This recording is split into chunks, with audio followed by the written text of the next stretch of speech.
late Thanksgiving crowd. Good afternoon and welcome to James Franklin's weekly press conference. We'll start with an opening statement from Coach, and then we'll go to Rich Scarcella, and just a reminder to turn your cell phones to vibrate, off, or mute. Coach? Like always, appreciate everybody coming out and covering Penn State football. Hope everybody has a great holiday season, which is coming up. Able to spend some time with your friends and family. You know, kind of reviewing the Rutgers game, the turnover battle, we were able to win that. The penalty battle, we had the same number of penalties, but had more yards, so we didn't win that one. Drive start battle, we did not win, but the sack battle we did. The explosive play battle we did. So some positives there. Obviously, some areas we got to get cleaned up. Players of the game. On offense, winner Katron Allen was also the Big Ten co-freshman of the week.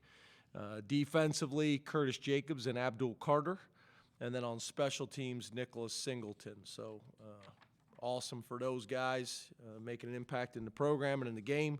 Some positives, I thought we played really good complementary football, offense, defense, and special teams, which was good to see. One of the things that I'm most proud of is we're getting better each week.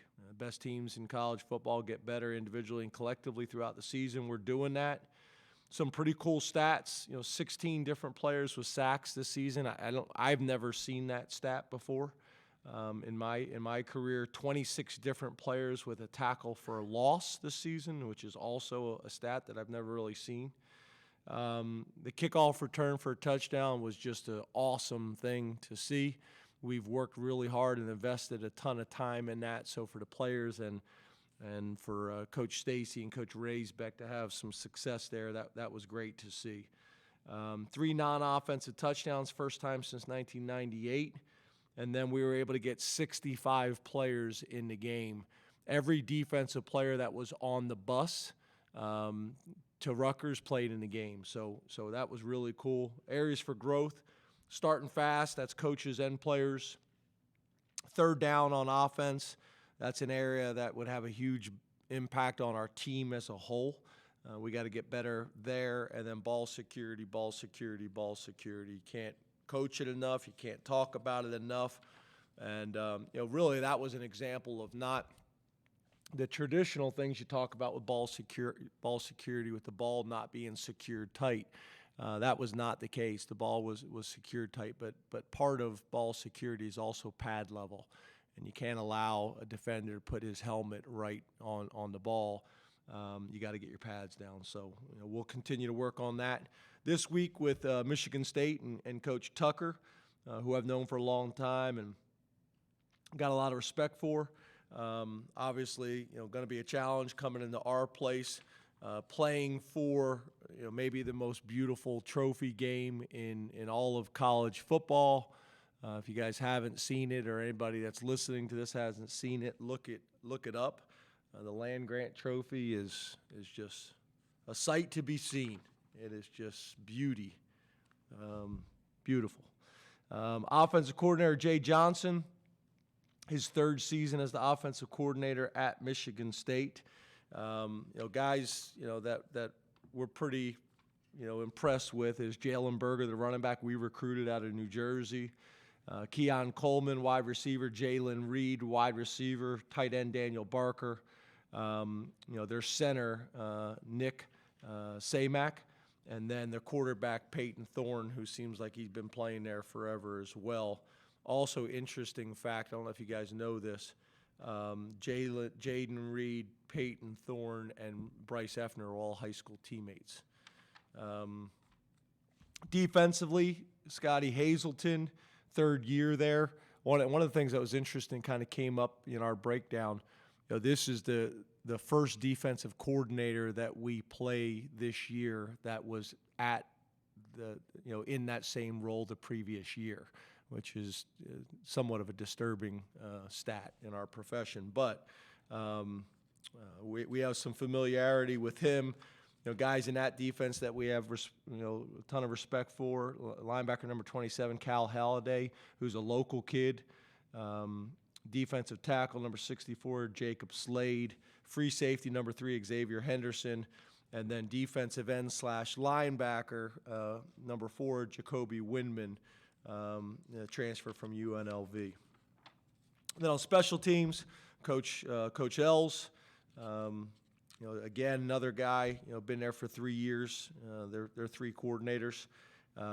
Their punter seems like week after week. This league, if you look at all the statistics, this league plays great defense. It's amazing. You may be 6th in the conference and like 12th in the country in defense, and then it's the same thing with punters. We seem to have great defenses in our league, and then also great punters. Last week I thought the punter was excellent, and this guy is leading the nation in punt average. Number 99, Bryce Barringer, a local kid out of Michigan, local to them. And then their punt returner, Jaden Reed, obviously has been a playmaker. He's got 2 career punt returns for touchdowns at Michigan State. So it's going to be a tremendous challenge. We're excited about the opportunity. And obviously today's practice and this week's preparation will be really important. So open up the questions. Rich Scarcella, Ready Eagle, and then we'll go to Mark Wogenrich. Rich? Hi, James. How are you today? Hey, Rich, I think I know what's coming. Do you want to answer before I ask? No, I'll let you ask first because I could be wrong. Okay. Can you update the status of Parker Washington, Olu Fashanu, and Joey Porter Jr.? Yeah, so that's part of what I thought you were going to ask, not all of it. But yeah, Parker Washington, like I typically do, Parker will be done for the season. I did have that conversation with him and his mom. So I wanted to make sure I covered that, with them first to make sure everybody was comfortable with it. Olu Fashanu, we expect back. When that is, we'll see. Hopefully this weekend, we'll see how that plays out. And same thing with Joey Porter. Mark Wogenrich, all Penn State, and then Frank Bodani. James, just following up on Parker Washington, do you expect him back then for next season? Is that something you've had a discussion with him about that now? Yeah, as you know, Mark, I'd really like to talk about, this year. We're having conversations, ongoing conversations with the players. Hunter, dad, wanted to make an announcement of what his intentions were. That's up to him. But we have conversations that are going on, and I'm happy to talk about this week, and then obviously we always get together, or typically get together after the season is over, and we'll have an opportunity to be able to address those things in more detail. And to be honest with you, I'm not even avoiding the question, Mark. Not all of those conversations and decisions have been made yet.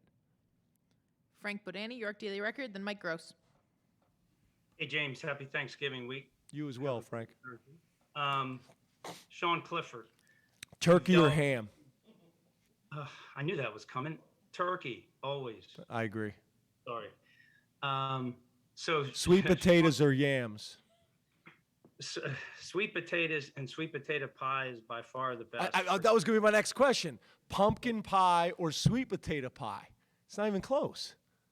My grandmother, my wife, makes great sweet potato pie. We'll have to have you try it. I was going to say, are they local? Yeah, York, PA. I would be very appreciative and thankful if I could try your family's sweet potato pie. We'll surprise you. Appreciate it. Okay, Frank, back to business. All right. Sean Clifford, you worked with a lot of quarterbacks over your time. Maybe one unique thing about Sean that will stick with you, and what do you appreciate the most about him? Yeah, probably his perseverance, through good, through bad, through praise, through criticism. And probably the other thing that probably jumps out to me is he has maximized this Penn State experience in a way that I hope more of our guys do. We do a guest coach program where we bring professors and donors to games so they can kind of get an opportunity to peek behind the curtain. And I always tell our guys to introduce themselves. And Sean's over at the table last week exchanging phone numbers with those people. So he's preparing for life after football whenever that happens. Next week he'll get another degree from Penn State. He's done a great job from that perspective and has just handled it all, I think, with class. And I think he has learned and grown and evolved kind of during his time here. But I think probably the biggest word for me is with him is perseverance. That's probably the word I would describe, probably describes him best, throughout his Penn State experience. And I mean that from a positive perspective. Some people may interpret that differently, but I think that's one of the most important traits that we can all have. Mike Gross, Lancaster Newspapers, and then Donnie Collins. Good afternoon, James. How are you? Good, Mike. How are you, man? I'm good. We all know that Frank is the foremost foodie among us, but it sounds like you know that too. I didn't know that. Yeah. I didn't know that. It just when he hit me with the happy holidays and those types of things, I was curious to ask. What about you? I'm only going to go one. I'm not going to go any further than this. But mashed potatoes or macaroni and cheese? Oh my God. Mashed potatoes. Okay. All right. Yeah, but specifically for Thanksgiving, maybe not all year round, but okay. Anyway. Okay.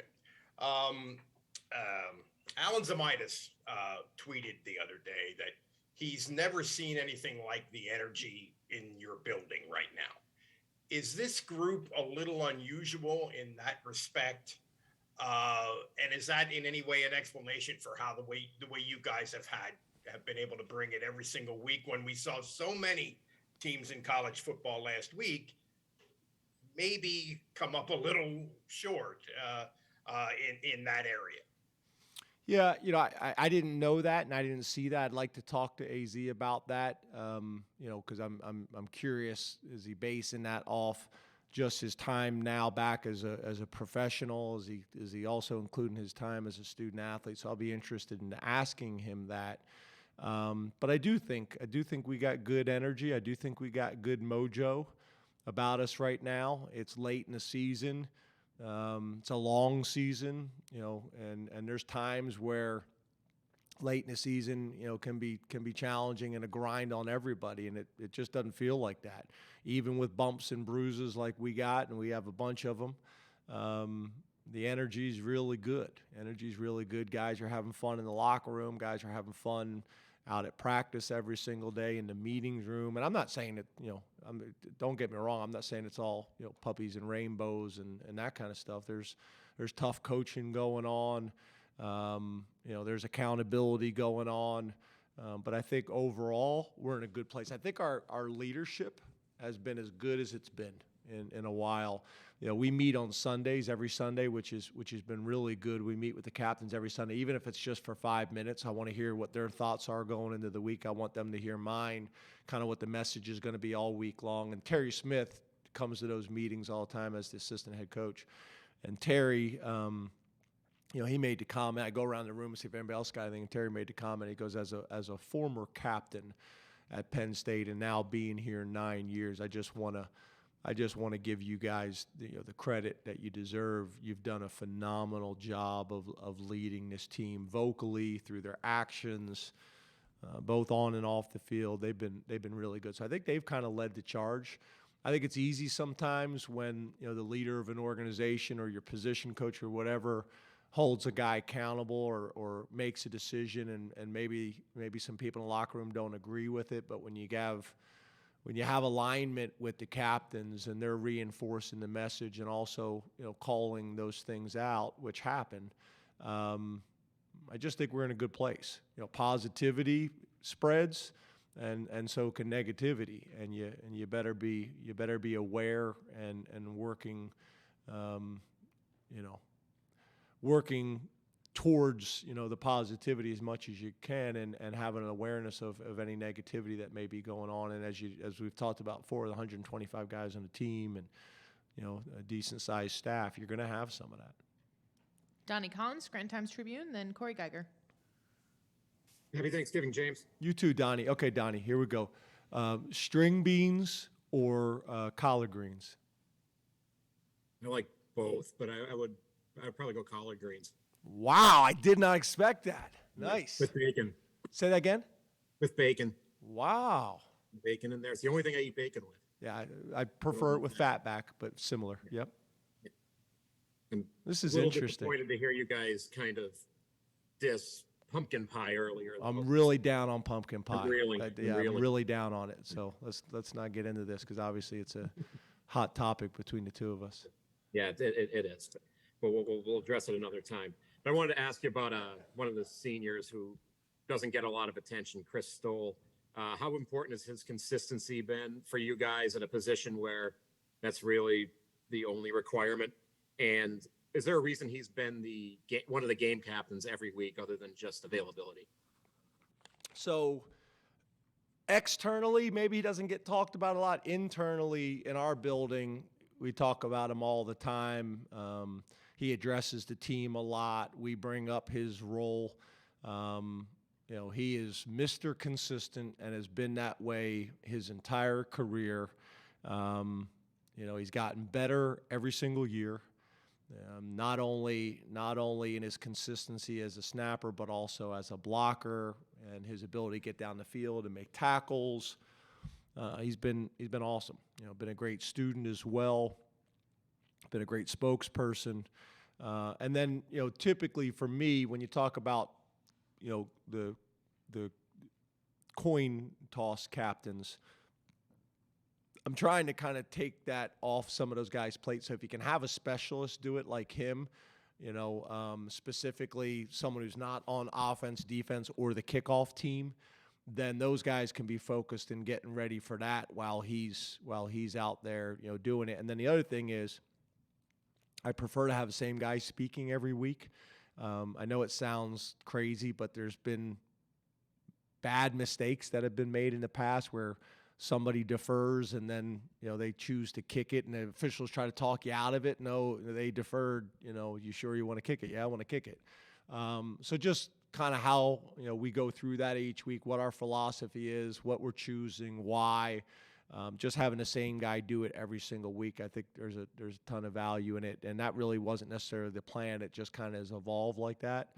And it just makes sense to me to take that off of some other people's plates where they're trying to get ready. They're warming up for offense or warming up for defense or getting some kicks in or whatever it may be. So he's done a great job. And, I'm really glad and proud that he chose Penn State a long time ago, came in here and earned a scholarship and did everything the right way. So I think he's got a really bright future. I think he's going to have a chance to continue playing. But I also know he's done all the right things to prepare himself for when football comes to an end. He'll be ready for that too. Corey Geiger, DK Pittsburgh Sports, then Johnny McGonigal. Hi, James. I would like to ask you about Sean Clifford and if there's a chance he could remain at Penn State, maybe as an assistant coach at some point. Would you see that maybe in his future? Cranberry sauce or stuffing? Stuffing. I eat stovetop stuffing, not that bird stuffing. My wife gets mad at me. Yeah, that's kind of sad. Yeah, I can't eat the bird stuff. Okay. So the question was about Sean staying on as a. At some point, could he be a coach for you? What would his value be as an assistant coach at some point? Yeah, I just don't think he has interest in that. I think Sean loves football, but I think Sean is an entrepreneur and Sean is a businessman and has already started those things in the next chapter of his life, and he's prepared for when football comes to an end to kind of do those things full time. He's not one of the guys. There's guys that I know have an interest in coaching. One of the things that's somewhat sad is there's a little bit less of that now. I think a lot of the players see the hours that the coaches work. So some guys, want to stay involved with football. I think that's why you hear a lot more of them want to be, commentators and things like that because they want to stay involved in the game, but not the hours of coaching. But there's a handful of guys that I do know want to coach one day, and that's never been a conversation with Sean. I could see him maybe doing some quarterback training on the side as maybe one of his kind of one of his businesses. But I see him more as a businessman and entrepreneur, unless this stirs, some conversation with him that I'm not expecting. Johnny McGonigal, Penn Live, and then we'll come here in the room. Hey, James, how are you? Dark, first of all, turkey or ham? See, I'm a ham guy. Wow. Yeah, turkey's sometimes just too dry. If you cook it improperly. Yeah, I'll have to talk to my family about that. Now, here's the next question. The ham, with the pineapples on it, like with the glaze, or without the pineapples? With the pineapples. Do you include the pineapples in each bite, like a small portion of the pineapple per bite? I like to mix it up. Whether sometimes it's the pineapple in the bite, or sometimes it's like mashed potatoes in the bite. See, mashed potatoes goes with turkey, not with ham. The yams or the sweet potato go with the ham. The mashed potato goes with the turkey. I don't know. I mix it up. Wow, interesting. I'm learning so much about you guys. Back to your point. Yeah. So guys like Harrison, Wallace, and Liam, and Omari, these younger receivers who will have to step up over the next couple weeks in Parker's absence, and guys who have played a lot of football for you already this season anyway. But how have you seen them develop, and are you excited for them to be able to have more of a share in the offense? Yeah, I am excited for them. That's kind of the nature of our game and the nature of our sport. And when an opportunity presents itself, you got to be ready.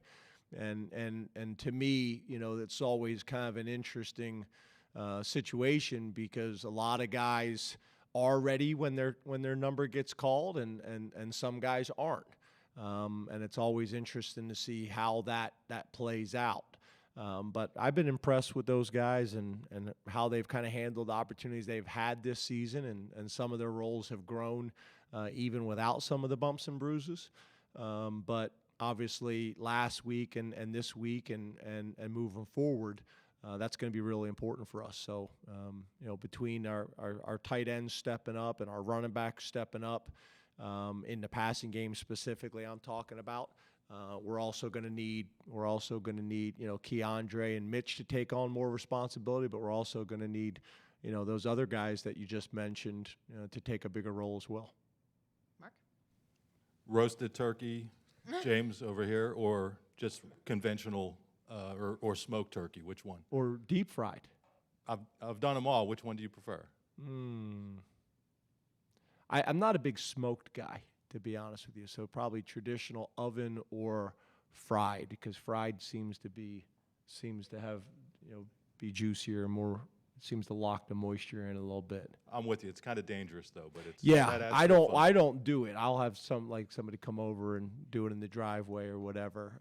We got some friends that do it. Jay Wan's big on it as well. So, but yeah, that's what you prefer. Well, if I can live with the danger of it, that with the house possibly burning down, that's fair.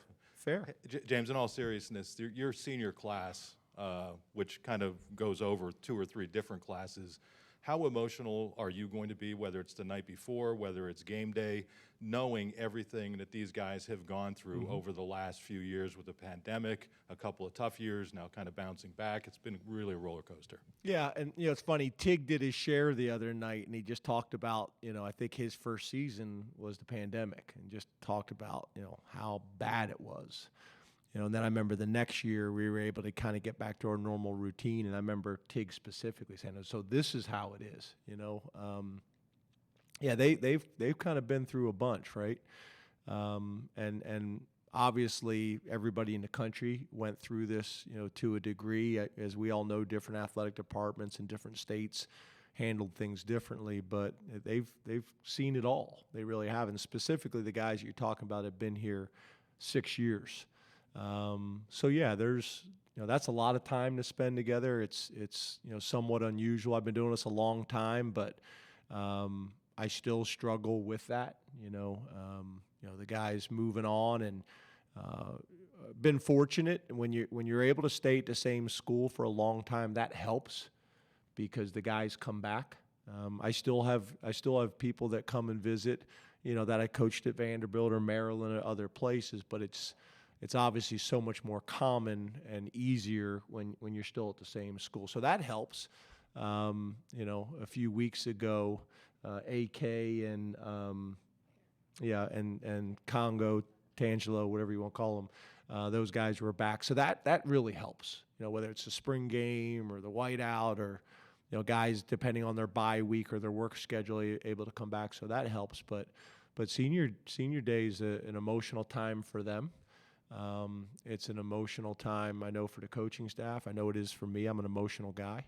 And it's not just them, it's their parents. I talk to Karen Scruggs probably like once a week. There's relationships with the parents. I came home last week, and Trace's mom was in town, and Trace's mom is famous for her salsa. So there was 2 things of salsa in the fridge, and I'd never really been able to eat before. It's always gone before I get home. That she had come into town and brought the family her famous salsa. So it's all of it. It's the community, it's the family, it's the relationships. We'll have a ton of families at practice this week because a lot of the families, when we're home, the home games are so much better during Thanksgiving because they can come up for Thanksgiving and then stay for the game, so it makes sense. I got a ton of people coming to my house, not only the players but their families as well. I was pulling out of the parking lot last night, and the drivers, were behind us. Donald and the whole family, they were parked right behind me. I didn't know who it was at first.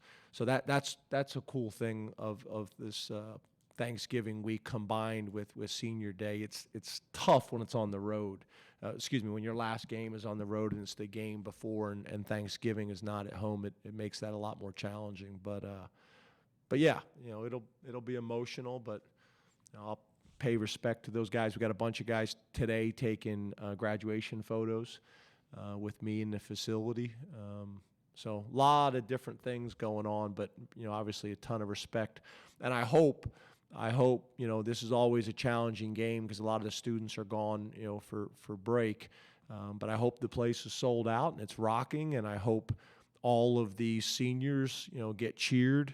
The way I think they deserve to be cheered, not only, in the senior day ceremonies, but when they announce the starters and things like that. I think that would be the right thing to do. And as a Penn State community, I think the majority of our fans, see it the same way. John?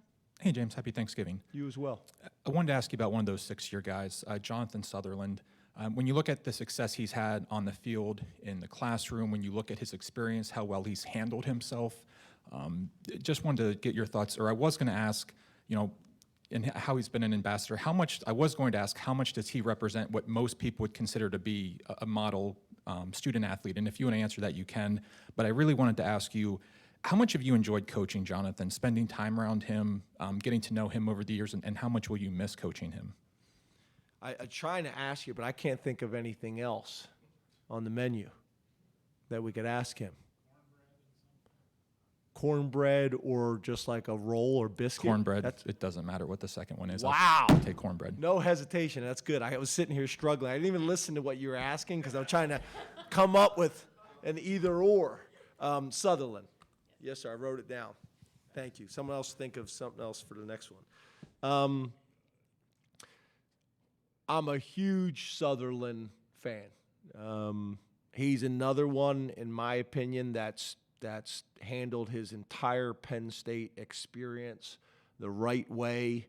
Been a special teams, weapon for multiple years and captain. Was a defensive role player, then a defensive starter, has moved positions, and now is a starter at another position. He's a huge routine guy. I mean, literally, he's in the facility taking care of his body all the time. That's when he was still taking a full load, undergrad. That's, in grad school. He's a huge routine guy, which to me, that's going to be part of his legacy. He's done a really good job of teaching a bunch of the young players how to take care of your body, how to prepare, how to maximize your experience here. He's been phenomenal that way.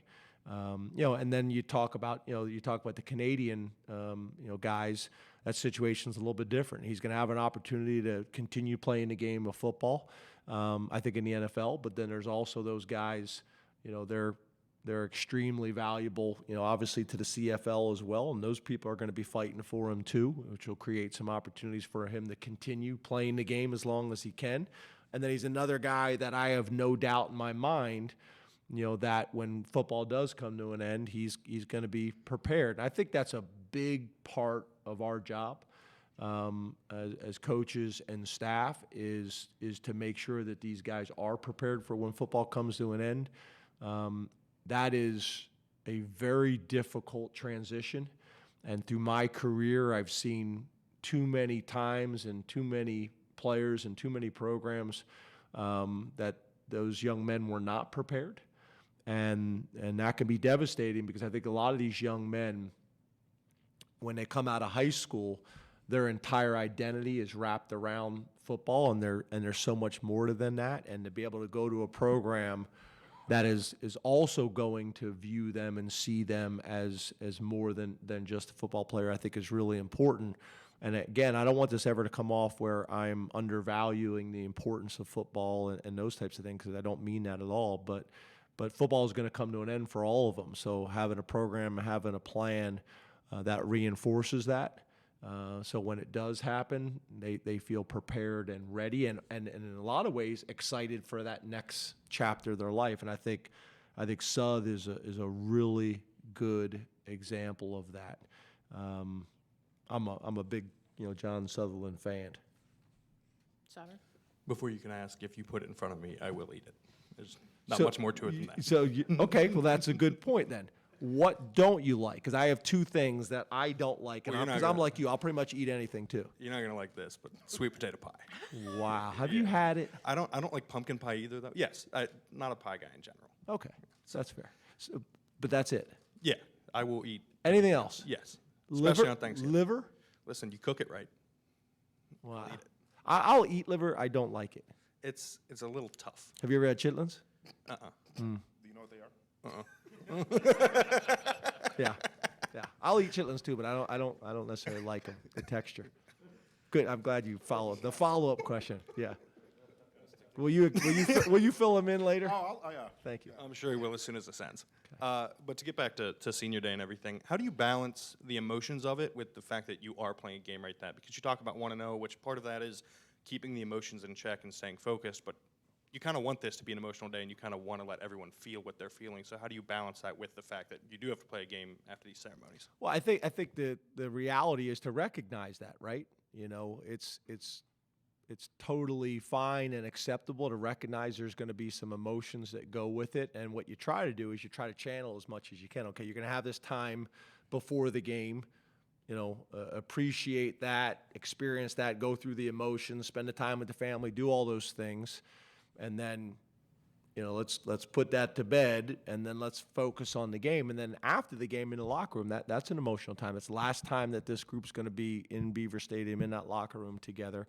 So to me, I think it's the important thing is to recognize that, to talk about that, so then the guys can come up with a plan for it rather than Saturday morning they're hit with all these emotions at once. Kind of talk about it and kind of come up with a plan of handling it the right way, so you're not on this emotional high or on this emotional low, that we handle it the right way, and in a lot of ways, learn how to funnel that in a positive way for energy, during the game. Ben. Questions for me? Fresh or canned cranberry sauce? No, not feeling it.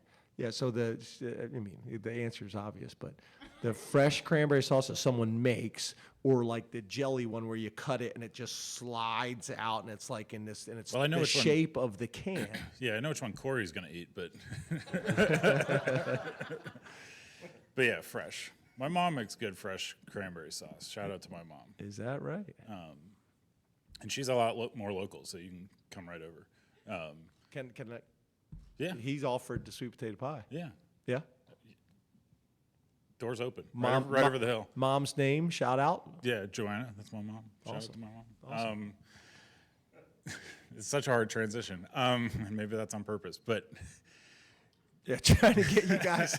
Look over here. Trying to get you off topic. I think quarterbacking and coaching share an appreciation emotion that people love you as much as you win, to a certain respect. And you look at Christian sort of gets a pass historically because he showed up when things were weird and he did a lot of things that Penn State needed. Trace won too much for anybody to not like him.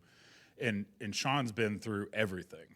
And maybe at the end of the day, you don't get everything done that you wanted to do over that span, but there is a sort of kinship in the half these people love me, half these people hate me, that maybe you can only share with him in a way that your other quarterbacks haven't had to experience. Even if you don't do everything you wanted to do with him, where does that fall on the appreciation and shared experience scale of a thing that maybe not a lot of other people have experienced? Yeah, shared experience and sometimes shared suffrage.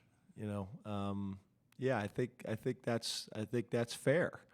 I think there's things that as coaches you can relate with your quarterback, and the role and the responsibility and the leadership that comes with that position, and vice versa. There's some times where Sean will come into my office, the Trace would come into my office, and ask, hey, I want your perspective on this. You've been there from the beginning with me all the way back through the recruiting process. And that's probably one of the things, especially now, that I respect so much about Sean is I think he's self-aware. I think he's very self-aware, which I think is a really critical quality for all of us to have. It's the only way you grow. It's the only way you get better is if you're self-aware. It makes it really hard to coach guys that aren't self-aware. So I think he's got a really good feeling for that. I think he's got a really good appreciation for that.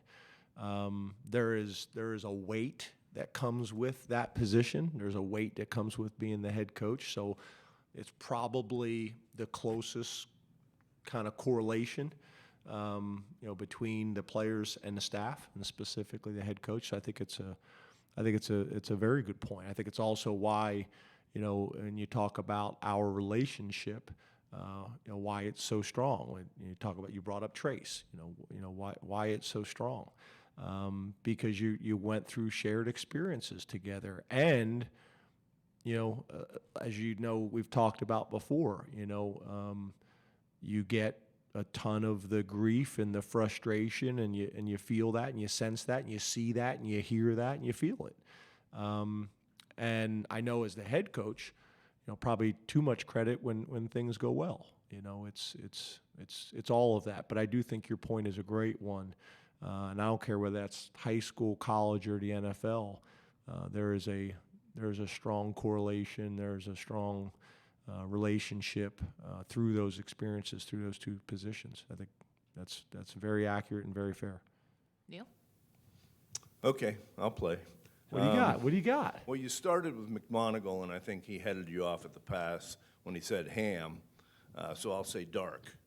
Oh, Okay. thank you. I forgot because Yeah. I was going that route. Right. You're exactly I right. picked So up on that. so turkey, the white meat or the dark meat? Yeah, right. Dark. Yeah, Why?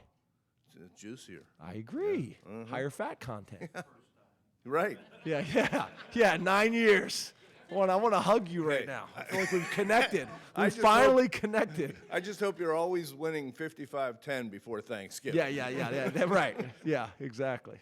But, hey, James, you seem really at peace right now. And this is the first year or one of the first year that your name hasn't come up with other jobs.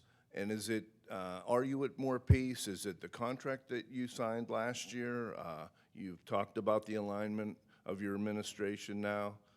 Is it fair to say that you are at a place that, more at peace?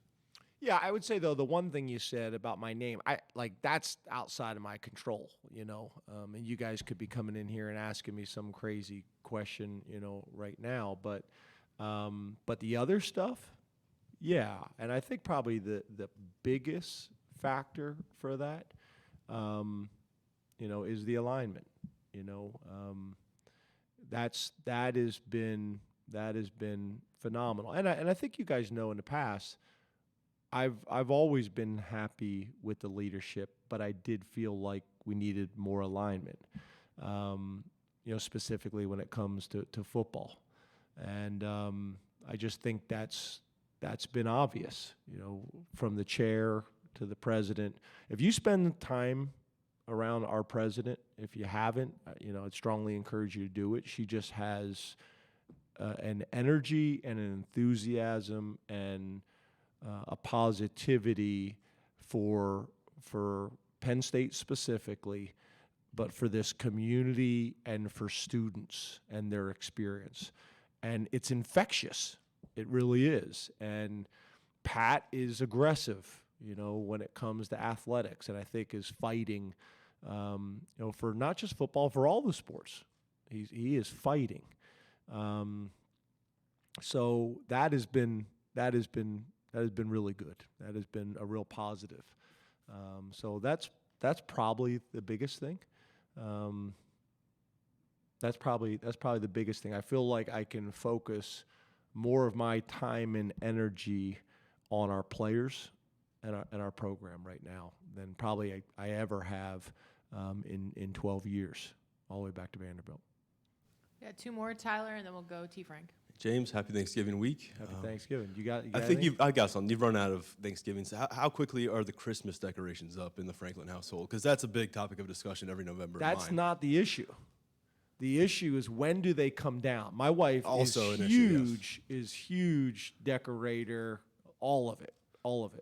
But then that's the issue, is like, when does it come down? Does it just butt right? Do they stay up until the next one? That's always the interesting one. But I can't say anything or critique because I'm not putting them up or taking them down. I know the rules. Yeah. Yeah, same deal here. So yeah, I don't get a vote. So just smile and say, thanks, honey. I wanted to take the conversation football-wise to Manny Diaz. He's one of the finalists for the top assistant college football coach. And considering where he's coming from, a lot of guys have options after what he went through. He decided to invest himself as defensive coordinator. What's your case to make as him being the top assistant coach in college football? And what would it mean to you, the program, and to Manny perhaps, to extend this relationship into another year? Yeah, I just, like I told you guys, it was kind of unique in how it happened. Because you almost feel uncomfortable reaching out, right? You just were delivered really bad news professionally, and you're calling the guy. Like, it was either the day of or the next day.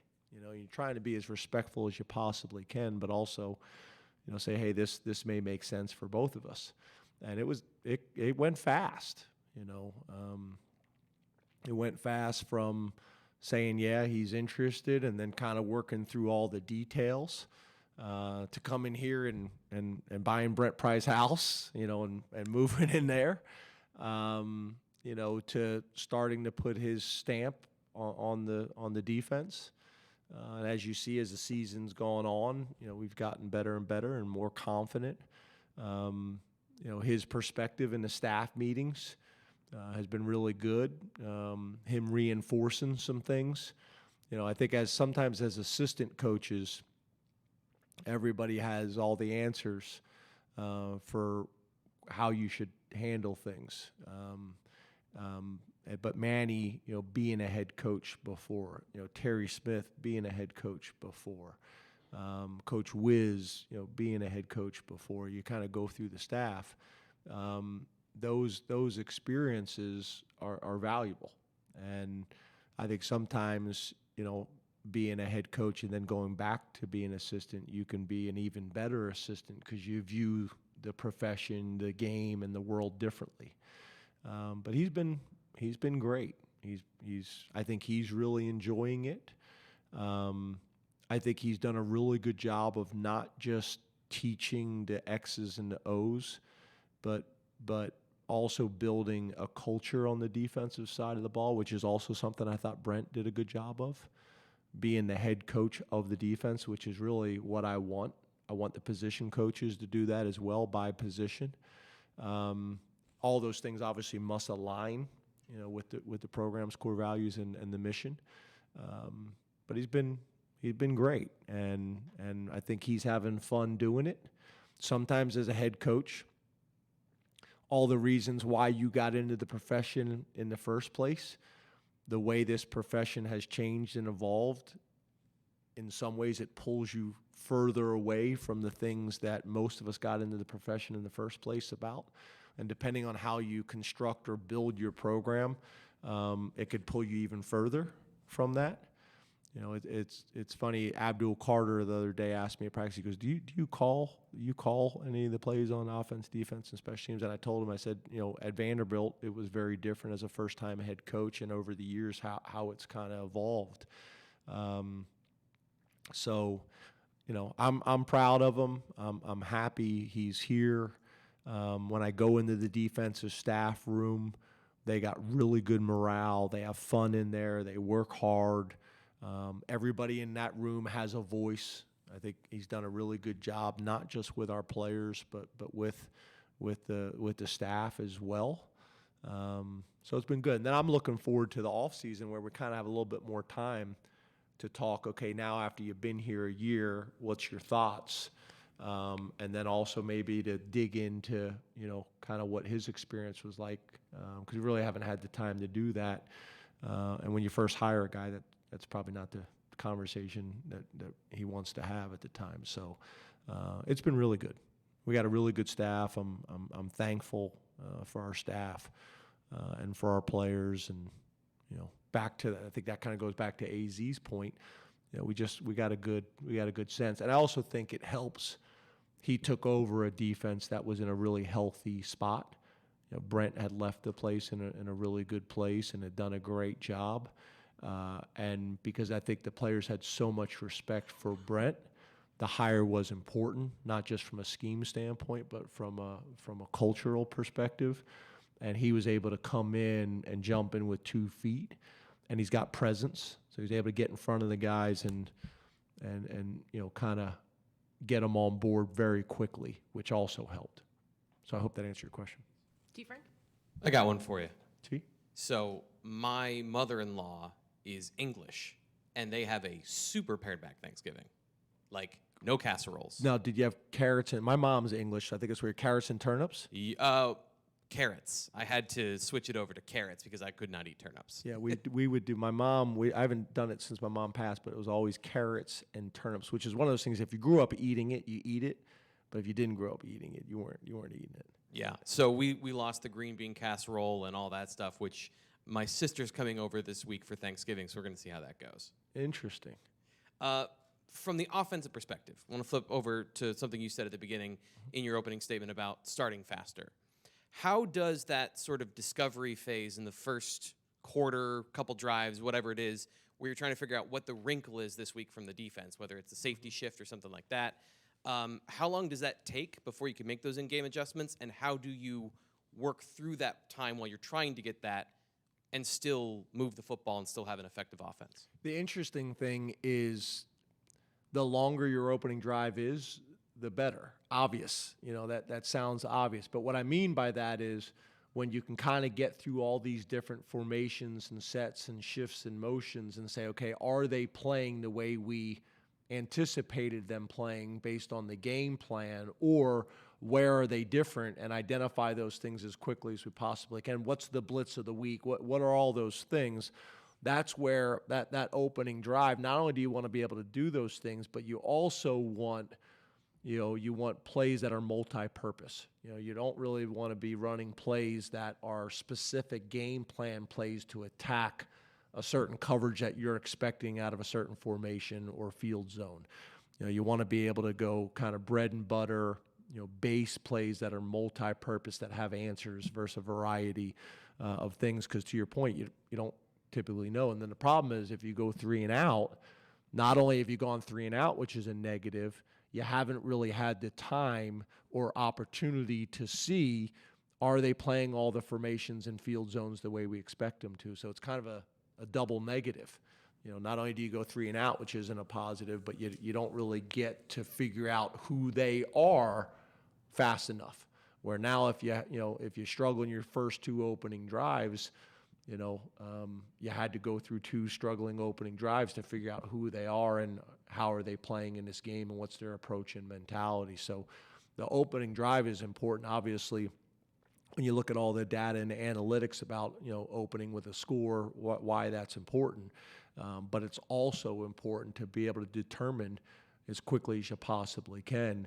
Is your opponent this week who you expect them to be based on game planning? And did they have a bye week the week before where they had more time to come up with some unique wrinkles and things like that? So I hope that answers your question. Thank you, Coach. Thanks, guys. everybody. Have a good one. You as well. And sweet potato pie? No, that was Frank. Oh, it was Frank.